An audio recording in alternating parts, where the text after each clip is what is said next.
Hello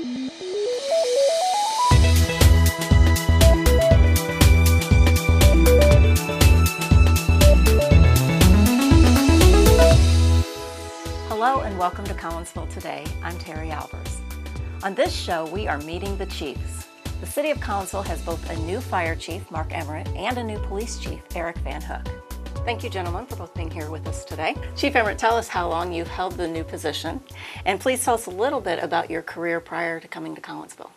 Well, I was appointed February 1st of this year as the Collinsville Fire Chief, and prior to that, I was the Assistant Chief at the Afton Fire Protection District over in South St. Louis County in Missouri.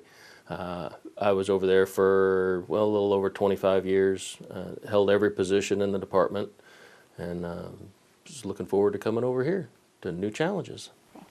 Chief Van Hook, Chief Emert, is new to our community, but you are a Collinsville native. That's correct. I was born and raised in Collinsville.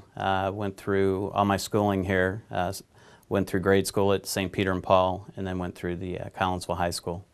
And now that you've both acclimated to your new roles of chiefs in your respective departments, can you tell us what insights you both have gained so far? On the police side, I'll probably have a little bit of a different advantage over Mark just because being closer to Collinsville, where I worked my career in O'Fallon, I knew a lot of the officers and the command staff, and just growing up in Collinsville. One of the insights that I really noticed was being the new police chief, you lose that immediate comfort level of having somebody above you that you can go run your questions, your answers by, ask for suggestions. But on the flip side, I really rely heavily on Majors Capitelli and Roth. They do a great job, and they're always available to listen to whatever questions or concerns I may have, and they have great answers, great advice, and always are willing to contribute to whatever we're trying to do to move forward.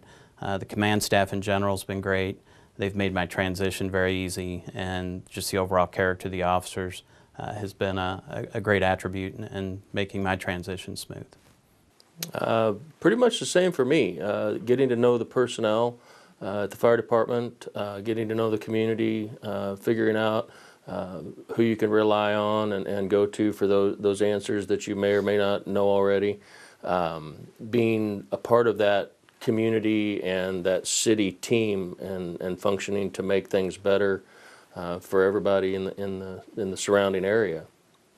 And Chief Emert, how many firefighters, captains, lieutenant does the City of Collinsville employ? I have a total of 31, 4 of which are captains and 8 of which are lieutenants. And the City of Collinsville has 2 fire stations, and with Fire Station 2, they are going through some renovations right now. Can you tell us a little bit about that? Yes. Station 2 out on Beltline, we call the Northside Station, was originally designed to house 2 firefighter paramedics. Through the years, we've added additional equipment and different services, so we've kind of outgrown that station. So the City Council has appropriated funds for us to make an addition to include a new bunk room, a new workout area, new office space, to make it a little more livable and functionable for the men out there. And Chief Van Hook, how would you sum up your policing style? I don't know if it's so much a style, more so a philosophy. And I think the most important thing you have to do is every community deserves to be policed a certain way and needs to be policed a certain way. So my philosophy is really simple, is I want the good people of the community to feel valued and protected. And the people that are not so good, I want them to understand that we'll do whatever's necessary to make the good people feel valued and protected. And just to be, you have to be in touch with your community to understand what resources need to be deployed and where they need to be deployed. So we'll always strive to be active partners with our community and hopefully be able to solve the problems as they arise and be more proactive than reactive. Great philosophy. And so how many police officers does the City of Collinsville employ? And then just give us an idea of the different departments within the police department. Well, I've been here 8 weeks, and I think if you asked me last week, I would have given you one number. If you ask me November 5th, it's going to change. To sum it up, we've had an officer leave that went to the state police, which is a great move for that officer. We have another sergeant that's going to retire after a great service that he's provided to the City of Collinsville. So technically we will be down to, I believe it's going to be 42, but our goal is we would like to get back up around 44 so we can staff a sergeant and 6 on each of our 4 patrol crews. right, so this is to both of you. If you talk to any resident of Collinsville, they take a lot of pride in their community. And so just tell us how you feel that Collinsville is unique in regards to our other surrounding communities. You go with that one. Well, I think if you're looking at how they're unique, I think you can't ignore the heritage here and the culture.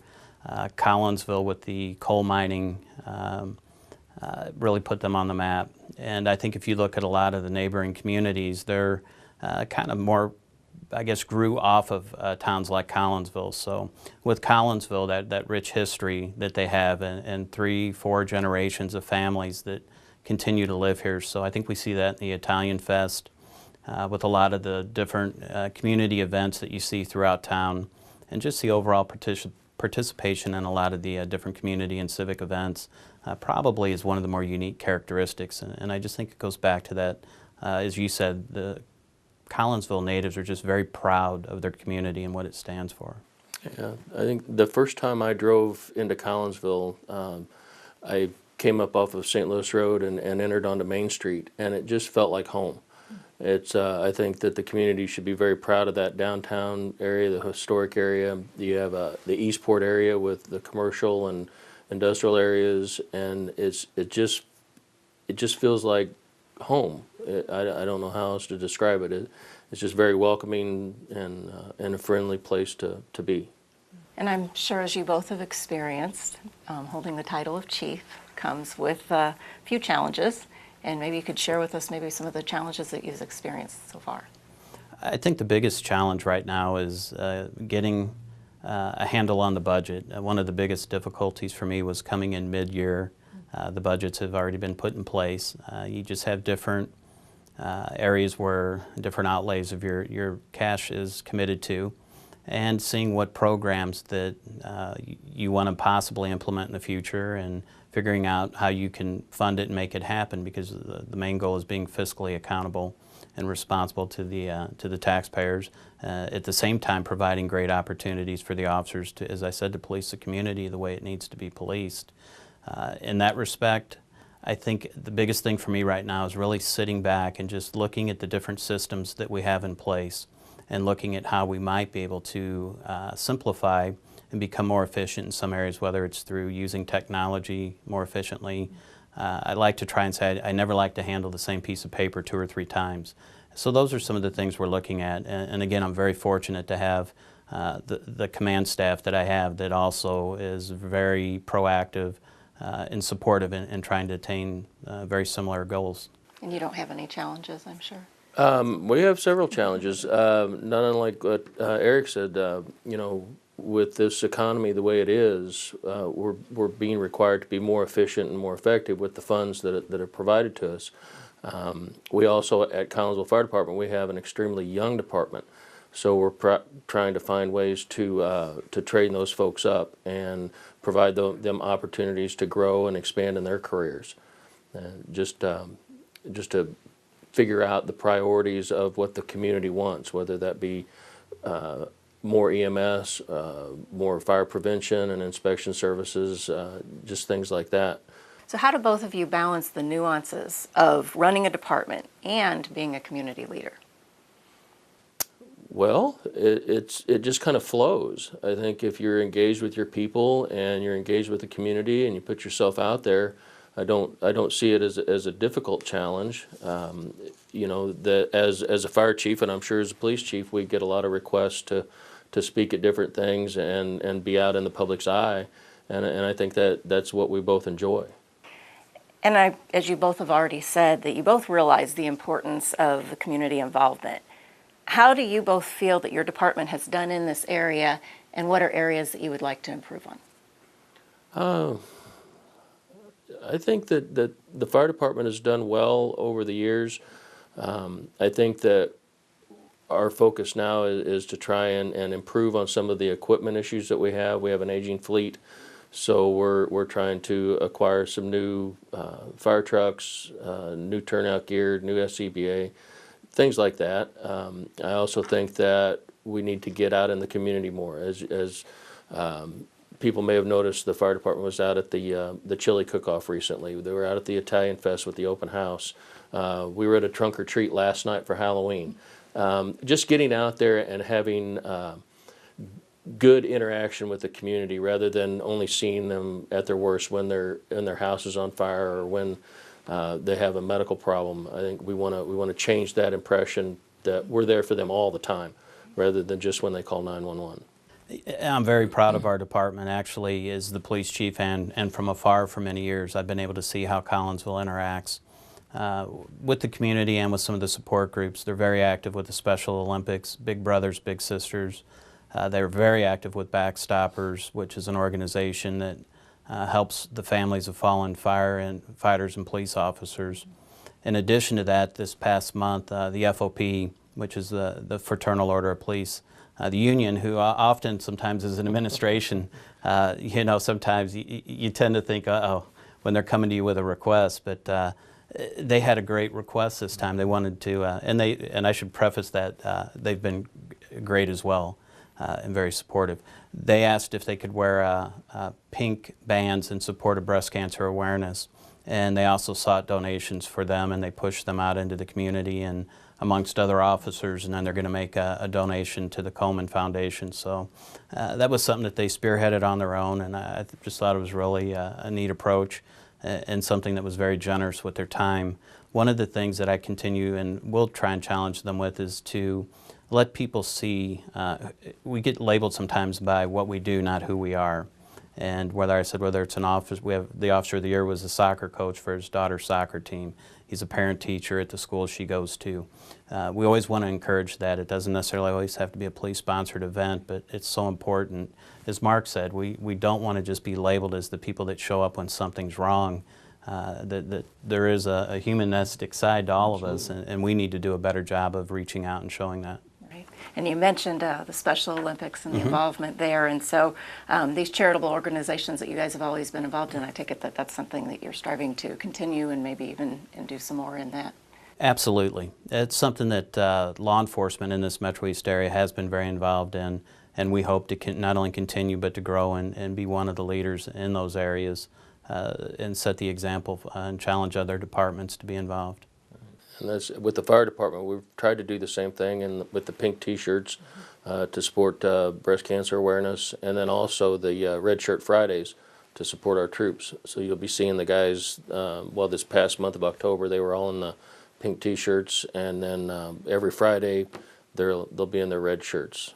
So now that we know a little bit more about the life as a fire chief and a police chief, can you tell us what you both like to do when you're not running your departments?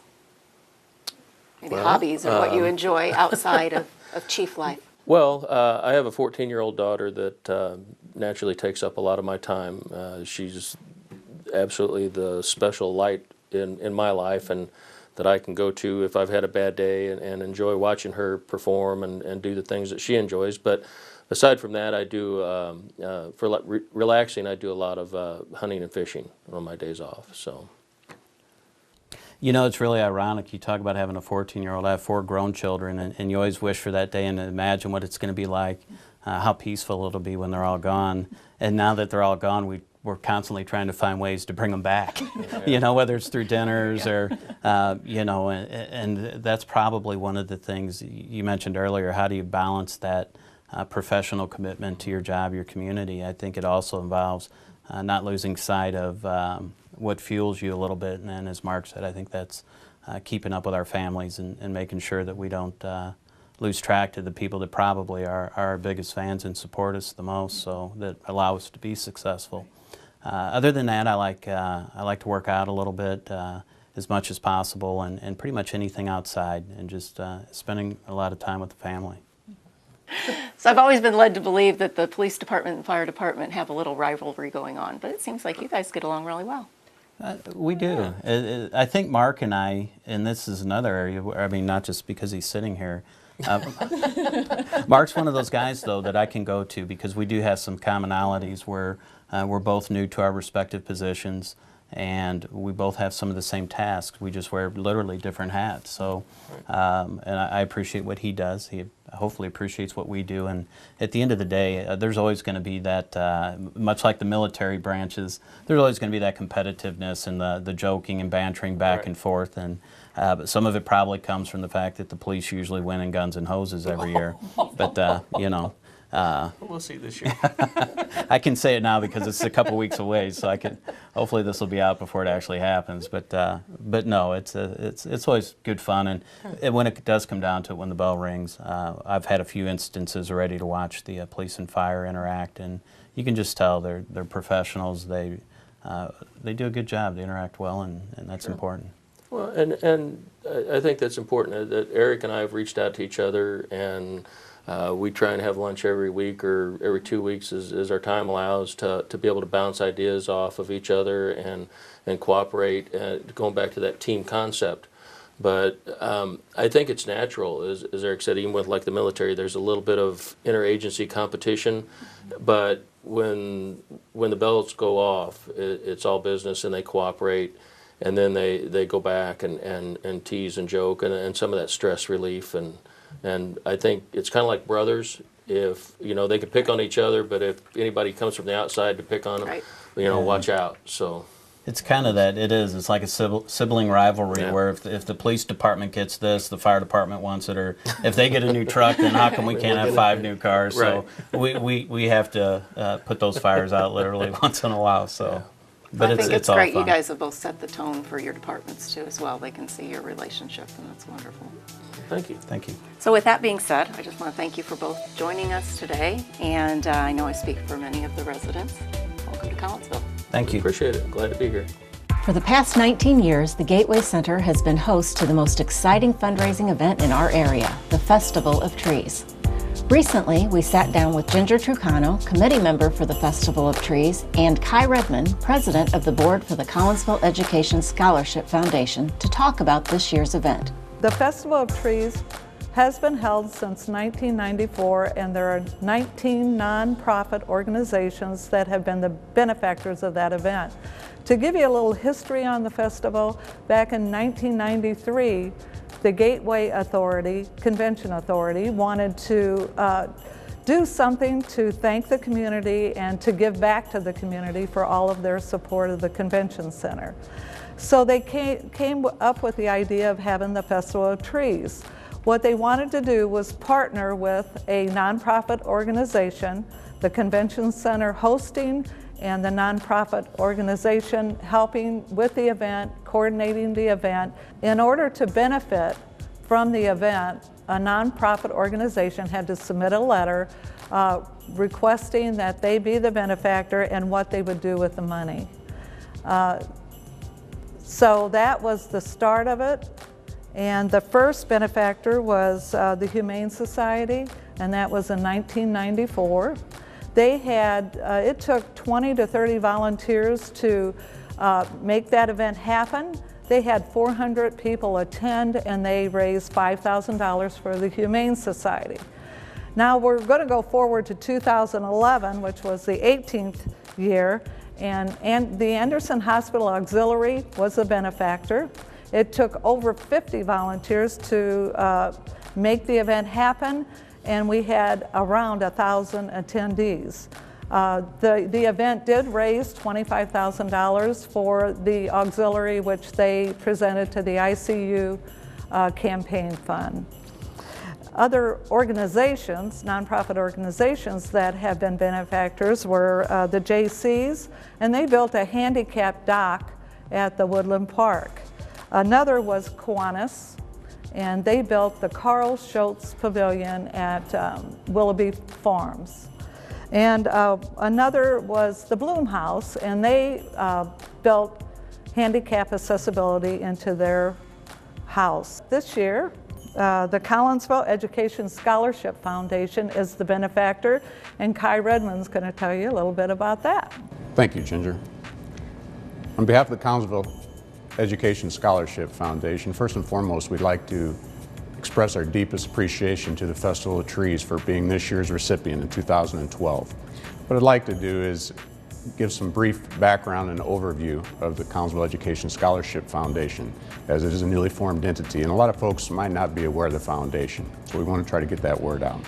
The foundation was established in 2010 for the purpose of raising funds and accepting and distributing contributions, gifts, and bequests from individuals, groups, or businesses to support educational scholarship opportunities and experiences for high school students who reside in the corporate limits of the city of Collinsville. The mission of the foundation desires to elevate the quality of life for each resident by investing in Collinsville youth through educational scholarships. We are a 501c3, so all contributions and gifts are 100% tax deductible. The foundation is managed by its board of directors, currently an 8-member board which includes the City of Collinsville residents, treasurer of the City of Collinsville, and a member of the Collinsville Unit 10 Central Administration. And briefly, eligibility. Eligible recipients must be a resident of the City of Collinsville, a high school graduate of a public or private school located within the boundaries of Collinsville, and be planning to attend an accredited institution of higher learning. For example, a college, a university, a community college, or a licensed and approved vocational or technical school. And that's one item the board felt very strongly about with respect to trades and that option or that opportunity, as that is a viable part of the community and giving back to the community. What we've been amazed with is the quality of the applications we've received. It's amazing to see the quality of students, individuals within Collinsville.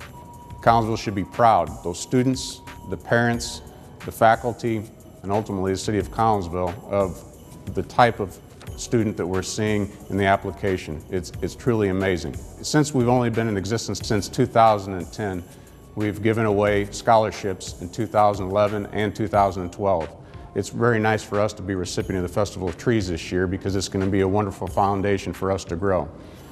We have received contributions thus far and then turned around and offered scholarships. In 2011, we offered 2 $1,000 scholarships, and same in 2012. And hopefully through the Festival of Trees this year, we're going to expand those opportunities. In 2011, 2 young ladies, one Ashley Church and the second Hannah Fornero, received $1,000 scholarships from the Collinsville Education Scholarship Foundation. And in 2012, 2 young men were selected. Dominic Vima and Eric Freckman were both selected for those scholarships.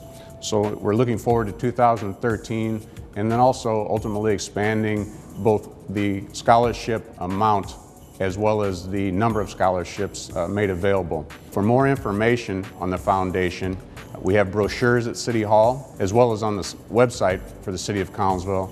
That's www.collinsvilleil.org. And then we are housed within that website, and that will give more detail on the foundation. So that's a little bit about the Collinsville Education Scholarship Foundation. I'm going to turn it back over to Ginger. She's going to give you more input on this year's Festival of Trees. Ginger? Thank you, Kai. This year, you know, the main thrust of every event has been real trees that are decorated by businesses, organizations, individuals, and they come up with their own ideas every year. We do give first, second, third prizes for the best trees, and then we always have a grand prize tree that people buy chances on, and that tree is given to whoever wins that. And then the wreaths are always made by individuals that the organizations, the nonprofit organizations, get together to decorate the wreaths. But this year, they're doing some really different things, really neat things. One of the things that they're doing is they decided not to do just artificial wreaths, but they're also doing some artificial trees. They're 4 feet tall, and that gives people the opportunity to maybe buy a small tree for their home or a family or friend. And they're also doing tablescapes, which were started last year.